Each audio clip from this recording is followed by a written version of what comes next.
Hello નમસ્કાર મિત્રો, દરેકનું હાર્દિક સ્વાગત છે. મિત્રો, ધોરણનો વિષય છે વિજ્ઞાન એટલે કે સાયન્સ, જેની અંદર આપણે પ્રથમ પરીક્ષાનું પેપર જોવાના છે. મિત્રો, મોસ્ટ ઇમ્પોર્ટન્ટ પેપર છે, છેલ્લા સુધી બને રહેશો ને તમારા તમામ વિષયના પેપર જે છે તેની તમામની લિંક આ વિડીયો ડિસ્ક્રિપ્શનમાં આપેલી છે. મિત્રો, 50 ગુણનું પેપર રહેશે, સંપૂર્ણ પેપર સોલ્યુશન કરીશું.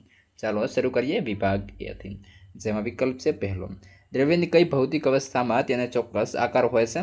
તો આપશે ઘન, ઓપ્શન ડી. ત્યારબાદ સેવિંગ ક્રીમ એશિયાનું કલિલ દ્રાવણ છે? તો કે પ્રવાહીમાં વાયુનું.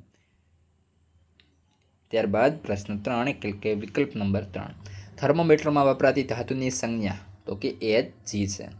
પ્રશ્ન 4, કોષમાં દ્રવ્યોના વહન માટે આંતરિક માર્ગ તરીકે કાર્ય કોણ કરે છે? ઓપ્શન બી, અંતઃકોષરસ જાળ. પ્રશ્ન 5, નિયમિત વર્તુળમય ગતિ કરતા પદાર્થ માટે શું અચળ હોય છે? ઓપ્શન ડી, ઝડપ. ત્યારબાદ મિત્રો ખાલી જગ્યા પૂરો, જેમાં પહેલો છે, તાપમાન વધતા પ્રસરણ વધુ તો કે ઝડપી બને છે. તત્વોના વર્ગીકરણ ધાતુ, અધાતુ અને ખાલી જગ્યામાં થાય છે તો કે અર્ધધાતુમાં. કોષ કેન્દ્ર દ્રવ્ય અને કોષરસ વચ્ચે દ્રવ્યના વિનિમય માટે જવાબદાર અંગિકા? તો કે કોષ કેન્દ્ર પટલ. કારે કપાયેલું અંતર કારમાં રહેલા ખાલી જગ્યા સાધનની મદદથી જાણી શકાય છે? તો આવશે ઓડોમીટર. મિત્રો, વિડીયોને ખાસ લાઈક. તમારા મારા વહાલા વિદ્યાર્થી મિત્રો, તમે આ જે વિડીયો જોઈ રહ્યા છો તેને થોડું આમ નીચે કરવાનું થશે, અને આપણે ચેનલ જે છે મિત્રો ખાસ તેને સબસ્ક્રાઈબ કરી અને બાજુમાં જે હાઈપનું બટન આપેલું છે તેના પર એક વખત સિમ્પલી ક્લિક કરી દેવાનું છે. ક્લિક કરશો એટલે તમને જે હાઈપનું હોય એ ઓપ્શન આપશે, તેના પર તમારે એક વખત મિત્રો હાઈપ આપવાની થશે. મિત્રોને શેર કરવાનું ના ભૂલશો. પ્રશ્ન 5, વધુ પ્રમાણમાં મધ મેળવવા માટે ખાલી જગ્યા મધમાખીનો ઉપયોગ થાય છે? તો કે ઇટાલિયન મધમાખી. ત્યારબાદ ખરા કે ખોટા, નિલંબિત કણોને નરી આંખે જોઈ શકાતા નથી? ખોટું. નિયમિત વર્તુળમાં ગતિ કરતો પદાર્થ પ્રવેગી ગતિ કરે છે? ખરું. અસંતુલિત બળોનું પરિણામી બળ શૂન્ય હોય છે? ખોટું. વધીશું આગળ. જોડકા જોડો. તો જડત્વનો નિયમ? તો ઓપ્શન સી એટલે કે ન્યૂટનની ગતિનો પહેલો નિયમ. અને બળની વ્યાખ્યા? તો આપશે ઓપ્શન એ, ન્યૂટનની ગતિનો બીજો નિયમ. ત્યારબાદ મિત્રો વિભાગ બી. વિભાગ બેની અંદર આપણે ગમે તે 6 પ્રશ્ન લખવાના થશે. પહેલો પ્રશ્ન, બાષ્પીભવન થવાથી શા માટે ઠંડક ફેલાય છે? તો કે જ્યારે પ્રવાહી ખુલ્લા પાત્રમાં રાખવામાં આવે છે ત્યારે તેમાંથી સતત બાષ્પીભવન થતું રહે છે. બાષ્પીભવનની પ્રક્રિયામાં પ્રવાહીના કેટલાક કણો વાયુ સ્વરૂપ ધારણ કરે છે, માટે આસપાસની ઉર્જા શોષી લે છે. જ્યારે આસપાસની ઉર્જા ઘટે છે અને આસપાસનું તાપમાન ઓછું થઈ જાય છે એટલે બાષ્પીભવનથી ઠંડક અનુભવાય છે. પ્રશ્ન 2, તાપમાન વધારતા ઘન પદાર્થ ઓગળીને પ્રવાહી સ્વરૂપમાં સંપૂર્ણ રૂપાંતરિત પામી જાય છે. શા માટે? તો કે જ્યારે ઘન પદાર્થનું તાપમાન વધે છે ત્યારે તેના કણોની ગતિજ ઉર્જામાં વધારો થાય છે. પરિણામે કણો વધારે ઝડપથી કંકવા લાગે છે. ગરમીની મળેલી ઉર્જા ધીમે ધીમે કણો વચ્ચેના આકર્ષિત બળને પરાજિત કરે છે. જ્યારે આકર્ષક બળ નબળું પડી જાય ત્યારે કણો પોતાનું સ્થિર સ્થાન છોડીને વધુ મુક્ત ગતિ કરવા લાગે છે. એ અવસ્થાને ઘન પદાર્થ પૂરેપૂરો પ્રવાહિત રૂપ ધારણ કરે છે. પ્રશ્ન 3, કણાભ સૂત્રને કોષના પાવર હાઉસ તરીકે ઓળખવામાં આવે છે, અથવા કણાભ સૂત્રને કોષનું ઉર્જાઘર કહે છે? તો કે કોષમાં જ્યાં ઉર્જા ઉત્પન્ન થાય છે તેને ઉર્જાઘર અથવા પાવર હાઉસ કહે છે. જીવનની વિવિધ રાસાયણિક પ્રક્રિયાઓ માટે ઉર્જાની આવશ્યકતા હોય છે. આ ઉર્જા એટીપી એટલે કે એડિનોસાઇન ટ્રાઇફોસ્ફેટ સ્વરૂપે મળે છે. એટીપીનું નિર્માણ મુખ્યત્વે કણાભ સૂત્રમાં થાય છે. આથી કણાભ સૂત્રને કોષનું પાવર હાઉસ અથવા ઉર્જાઘર કહે છે. પ્રશ્ન 4, કારણ આપો. કેળાની છાલ પર પગ મૂકતા લપસી કેમ જવાય છે? ઉત્તર, તો કે ચાલવા માટે પગ અને જમીન વચ્ચે પૂરતું ઘર્ષણ બળ જરૂરી છે. કેળાની છાલ જે લીસ્યો હોવાથી પગ નીચે આવવાથી ઘર્ષણ ઘટી જાય છે. પરિણામે પગ અને જમીન વચ્ચેનો પકડ ઘટે છે અને એ માણસ સંતુલન ગુમાવી લપસી જાય છે. પ્રશ્ન 5, અનિયમિત પ્રવેગી ગતિ એટલે શું? તેનું ઉદાહરણ આપો.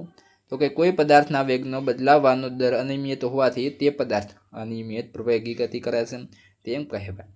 ઉદાહરણ તરીકે ટ્રાફિકવાળા રસ્તા પર વાહનની ગતિ. ત્યારબાદ મિત્રો આગળ છે તફાવત આપો વનસ્પતિ કોષની રસધાની અને પ્રાણી કોષની રસધાની. પહેલું, તો કે વનસ્પતિ કોષમાં રસધાની ઘણા મોટા કદની હોય છે. પ્રાણી કોષમાં રસધાની નાના કદની હોય છે. પ્રાણી કોષમાં રસધાની અન્નધાની તરીકે ખોરાકના દ્રવ્યો ધરાવે છે. વનસ્પતિ કોષની રસધાની મુખ્યત્વે કોષથી દ્રવ્યથી ભરેલી હોય છે. તો મિત્રો આ જે છે એ ચેન્જ કરવાના છે. આ જે સેન્ટેન્સ છે એ અહીં લખી દેવાનું છે અને આનો જે સેન્ટેન્સ છે અહીં લખી દેવાનું છે. આ તમે ચેન્જ કરી લેશો. તો વનસ્પતિ કોષની અંદર તે કોષને આસુનતા અને બરડતા આપે છે. તો અહીં તે કેટલીક વિશિષ્ટ રચના તરીકે વધારાના પાણીને નકામા પદાર્થો કોષમાંથી ત્યાગ કરે છે. ત્યારબાદ મિત્રો વિભાગ સી. વિડીયોને મિત્રો ખાસ લાઈક કરી દેશો. વિભાગ સીની અંદર આપણને કહ્યું હશે માગ્યા મુજબ ઉત્તર લખવાના થશે. બાષ્પીભવન પર અસર કરતા પરિબળો સમજાવો. તો કે બાષ્પીભવનને અસર કરતા પરિબળો પહેલો છે સપાટીનું ક્ષેત્રફળ. તો કે બાષ્પીભવન સપાટી પર થાય છે, જેટલું ક્ષેત્રફળ વધારે તેટલો દર ઝડપી. ઉદાહરણ તરીકે કપડાં પહોળા પાથરીને સૂકવવાથી વહેલા સુકાઈ જાય છે. તાપમાન. તો કે તાપમાન વધતા કણોની ગતિ ઉર્જા વધે છે અને વધુ કણો બાષ્પમાં ફેરવાય છે. ઉદાહરણ તરીકે ઉનાળામાં દૂધ શિયાળાની સરખામણીમાં જલ્દી બગડે છે. ભેજ. તો કે હવામાં પાણીના કણો ભેજથી વધારે હોય તો નવા કણો બાષ્પ રૂપે બહાર નહીં આવી શકે, એટલે બાષ્પીભવન ધીમું થાય છે. પવનની ઝડપ. તો કે જોરદાર પવન પાણીની બાષ્પને ઝડપથી દૂર લઈ જાય છે, જેના કારણે બાષ્પીભવન વધારે થાય છે. ઉદાહરણ તરીકે પવન ચાલે ત્યારે કપડાં વહેલા સુકાઈ જાય છે. પ્રશ્ન 2 છે નિલંબિત દ્રાવ્યના ગુણધર્મો લખો. તો કે નિલંબિત દ્રાવ્ય એક વિષમાંગ મિશ્રણ છે. મિત્રો આ જે છે ખાલી જગ્યાને વિકલ્પોમાં ઘણી વખત પૂછાતું હોય છે. તેમાં રહેલા કણો એટલા મોટા હોય છે કે નરી આંખે દેખાય છે. નિલંબિત કણો પ્રકાશના કિરણોનું પ્રકીર્ણન કરે છે, તેથી પ્રકાશનો માર્ગ દેખાય છે. દ્રાવ્યને શાંતિથી મૂકી રાખીએ તો ભારે કણો નીચે બેસી જાય છે, એટલે કે અસ્થાયી દ્રાવણ છે. નિલંબનને મિશ્રણમાંથી સહેલાઈથી અલગ કરી શકાય છે. એકવાર કણો નીચે બેસી જાય પછી દ્રાવણ પ્રકાશનું પ્રકીર્ણન કરતું નથી. પ્રશ્ન 3 કોષરસ પટલનું સ્થાન, લાક્ષણિકતા અને કાર્યો લખો. તો કે કોષરસ પટલ એ કોષરસનું બહારનું આવરણ છે. પ્રાણીઓમાં તે સૌથી બહારનું સ્તર છે. વનસ્પતિ અને જીવાણુ કોષમાં તે કોષ દિવાલની અંદરનો હોય છે. લાક્ષણિકતા. તો કે પાતળું, નાજુક અને સ્થિતિસ્થાપકતા. જીવંત આવરણ છે. પસંદગીમાન પ્રવેશશીલ, એટલે કે જરૂરિયાત મુજબ દ્રવ્યને અંદર બહાર જવા દે છે. કાર્ય. તો કે કોષને બાહ્ય પર્યાવરણથી અલગ રાખે છે. કોષરસને આવરણ પૂરો પાડે છે. દ્રવ્યોના પ્રવેશ અને નિસ્તરણનું નિયંત્રણ કરે છે.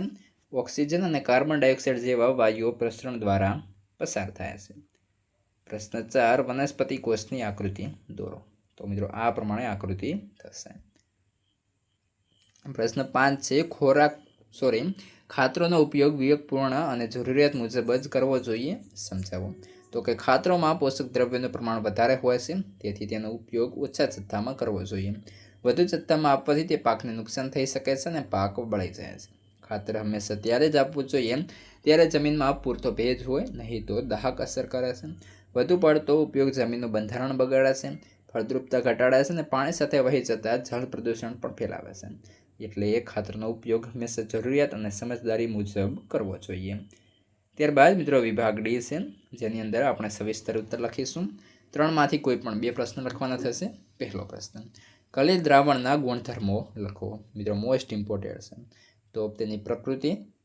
તો કે કલિલ દ્રાવણ દેખાવમાં સમાંગ લાગે છે, પરંતુ હકીકતમાં તે વિષમાંગ મિશ્રણ છે. રચના. તો કે દ્રાવ્યના કણો દ્રાવકમાં વિક્ષેપિત અવસ્થામાં હોય છે. કણોનું વિતરણ. તો કે કલિલના કણો દ્રાવ્યમાં બધે સમાન રીતે ફેલાયેલા હોય છે. વિભાજન. તો કે ગાળણ વડે દ્રાવ્ય કણો અલગ કરી શકાતા નથી, પરંતુ અલ્ટ્રાસેન્ટ્રીફ્યુગિક જેવી પદ્ધતિથી અલગ કરી શકાય છે. કણોનું કદ. તો કે દ્રાવણના કણોથી મોટા પરંતુ નિલંબન કણોથી નાના છે. પ્રકીર્ણન. તો કે કલિલ દ્રાવણ પ્રકાશનું વિખેરણ કરે છે, જેને ટિન્ડલ અસર કહે છે. ઉદાહરણ. તો કે બંધ રૂમમાં ધૂળના કણો પરથી ઝરમર પ્રકાશ કિરણો દેખાય છે. સ્થિરતા. તો કે કલિલ દ્રાવણને શાંતિથી મૂકી રાખીએ તો કણો નીચે બેસતા નથી, એટલે કે સ્થાયી હોય છે. પ્રશ્ન 2 છે સ્થિર અવસ્થામાંથી રાહુલ સાયકલ ચલાવવાનું શરૂ કરે છે. 30 સેકન્ડમાં 6 મીટર પ્રતિ સેકન્ડનો વેગ મેળવે છે. પછી તે બ્રેક મારે છે, જેથી આગળના 5 સેકન્ડમાં તેનો વેગ ઘટીને 4 મીટર પ્રતિ સેકન્ડ થાય છે. આ બંને પરિસ્થિતિમાં સાયકલનો પ્રવેગ આપણે શોધવાનો છે.